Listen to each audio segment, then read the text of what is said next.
So yung mga hindi po sumagot doon sa ating pa-contest na nanalo at hindi naman kayo sumasagot ng GCash ninyo, forfeited na po yun. Kasi every week po dapat sumagot kayo kaagad. Ano ibig sabihin nun? So pag sumagot kayo, kailangan abangan ninyo yung kung kayo ay nanalo. Kaya huwag kayong bibitaw sa ating video. Baka alam nyo na, kasi malay nyo bukas makaraan 5,000 na yan, di ba? Hindi natin malalaman yan eh. Alam mo, pag tinopak po tayo, baka gawin natin 5,000 yan. Susunod 10,000 na. At susunod 50,000 pesos. Ayun.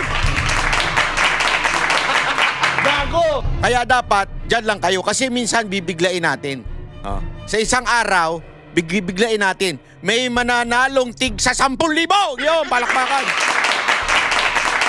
Parang gusto ko yun dito. Siyempre, entertainment din yan. Alam mo naman tayo, ang ating talagang pinanggalingan ay entertainment. So, definitely, yan ang gusto nating gawin. Aside from politics, kailangan mag-entertain din ho tayo. Anyway, mga kababayan, mga banateros, nood-nood lang kayo palagi, ha? Kasi yan ang ating gagawin. Hindi to, wala ang biro kasi itong mga nakarang araw, ang dami nang nanalo ng tigpa 500 yon, pangkape. Yan yung ating pangkape contest.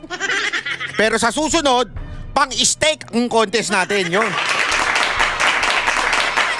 Alam naman natin ang presyo dyan sa steak, mga 2,000 to 5,000. Kaya magbibigla tayo dyan, ha?